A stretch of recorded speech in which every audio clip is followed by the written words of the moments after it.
Hi friends, welcome to GK Tamil friends. தமிழர் திருநாளாம் பொங்கல் பண்டிகையை நம்ம எல்லாருமே ஒவ்வொரு வருஷமும் ரொம்பவும் விசேஷமாக கொண்டாடுறோம். தை 1 அன்னைக்கு பொங்கல் பண்டிகையும், தை 2, 3 தேதிகளில் மாட்டுப் பொங்கலும் காணும் பொங்கலும் கொண்டாடுறோம். இது தமிழர்களோட மிகவும் முக்கியமான பண்டிகை. காலமாக நம்ம பொங்கல் பண்டிகையை கொண்டாடினாலும் இதோட வரலாறு நிறைய பேருக்கு தெரியாது. அதை பற்றி தான் இப்போ பார்க்க போகிறோம். இயற்கை தெய்வமாக நினைக்கிற சூரிய பகவானுக்கும் நம்ம சாப்பிட்ற நெல்லை விளைவிக்கிறதுக்கு எதெல்லாம் உதவி செஞ்சிச்சோ அதுக்கு எல்லாத்துக்கும் நன்றி கூறுறதுக்காக தான் பொங்கல் கொண்டாடப்படுகிறது. 4 நாட்கள் பொங்கல் பண்டிகையை கொண்டாடுறோம். அதில் முதல் பண்டிகை போகி. போகி பண்டிகை அப்படிங்கிறது பொங்கலுக்கு முதல் நாள், அதாவது மார்கழி மாதம் கடைசி நாள் கொண்டாடுறோம். போகி பண்டிகை அன்னைக்கு வீட்டை சுத்தம் செஞ்சு தேவையில்லாத பழைய பொருட்களெல்லாம் எரிக்கிறது வழக்கம். பழையன கழிதலும் புதியன புகுதலுமே போகியாகும். விளைச்சல் முடிஞ்ச பிறகு ஆண்டும் புதுமையாக சந்தோஷமாக இருக்கணும் அப்படிங்கிறது இதோட அர்த்தம். நமக்கு கெட்ட நேரம் கெட்ட எண்ணம் எல்லாம் இந்த தீயில கருகிடணும், பிறக்கிற ஆண்டு நமக்கு நல்ல எண்ணங்களையும் நல்ல பலன்களையும் தரணும் அப்படின்னு நினச்சி தான் போகி பண்டிகை கொண்டாடப்படுகிறது. போகியை கொண்டாடுறதுக்கு முக்கிய காரணம் இந்திர பகவான் தான். தேவர்களோட அரசன் மற்றும் மலையின் கடவுளான இந்திர பகவானுக்காக தான் நம்ம பாரம்பரியமாக போகி பண்டிகையை கொண்டாடுறோம். நம்ம முன்னோர்கள் போகி பண்டிகை அன்னைக்கு ஆவாரம்பூ, சிறுபீலை, வேப்பிலை, தும்பை, பிரண்டை, மாவிலை இந்த மாதிரி மூலிகைகள்லாம் வச்சு காப்பு கட்டி அதை நோயில் இருந்து காக்கிற முதலுதவி பெட்டியாக பயன்படுத்திட்டு வந்தாங்க.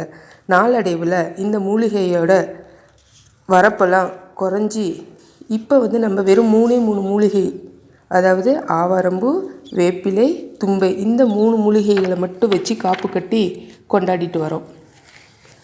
அடுத்தது சூரிய பொங்கல். உழைக்கும் மக்களோட கடவுளாக நினைக்கிற சூரிய பகவானுக்கும் மற்ற உயிரினங்களுக்கும் நன்றி கூறுறதுக்காக சூரிய பொங்கல் கொண்டாடப்படுது.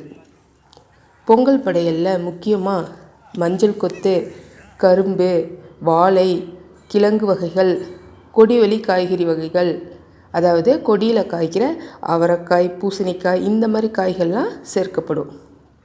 தை பிறந்தால் வழி பிறக்கும் அப்படிங்கிறது ஐதீகம். கண்டிப்பாக மனதார சூரிய பகவானை கும்பிட்டு படையல் போட்டு வணங்கினோம்னா நிச்சயமாக நம்ம வாழ்க்கையில் மாற்றம் வரும். அடுத்தது மாட்டுப்பொங்கல். விவசாயத்துக்கு உதவி செஞ்ச கால்நடைகளுக்கு நன்றி கூறுற நாளே இந்த மாட்டுப்பொங்கல்.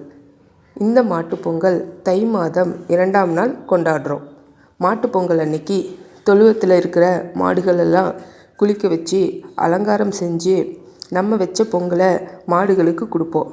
அன்னைக்கு மாடுகள் எல்லாமே கொம்புகளில் சாயம் பூசி பொட்டு வச்சு தோரணம் கட்டி பார்க்கறதுக்கே ரொம்ப அழகாக இருக்கும்.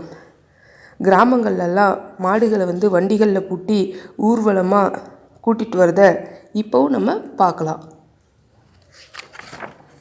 அடுத்தது காணும் பொங்கல். இது பொங்கலோட கடைசி நாள். காணும் பொங்கல் தை மாதம் 3ஆம் நாள் கொண்டாடுறோம். காணும் பொங்கலை கன்னிப்பொங்கல், கணுப்பண்டிகை அப்படின்னு சொல்லுவாங்க. கிராமப்புறங்களில் கரிநாள் அப்படின்னு சொல்கிறாங்க.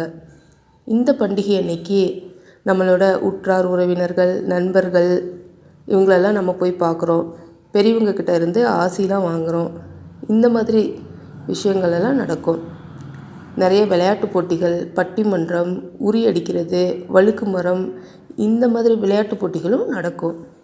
இந்த 4 பண்டிகைகளையும் நம்ம ரொம்பவே உற்சாகமாக கொண்டாடுறோம்.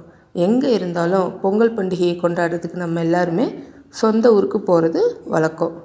நீங்களும் உங்கள் உற்றார் உறவினர்களோட இந்த பொங்கலை சந்தோஷமாக கொண்டாடுங்க. நன்றி, வணக்கம்.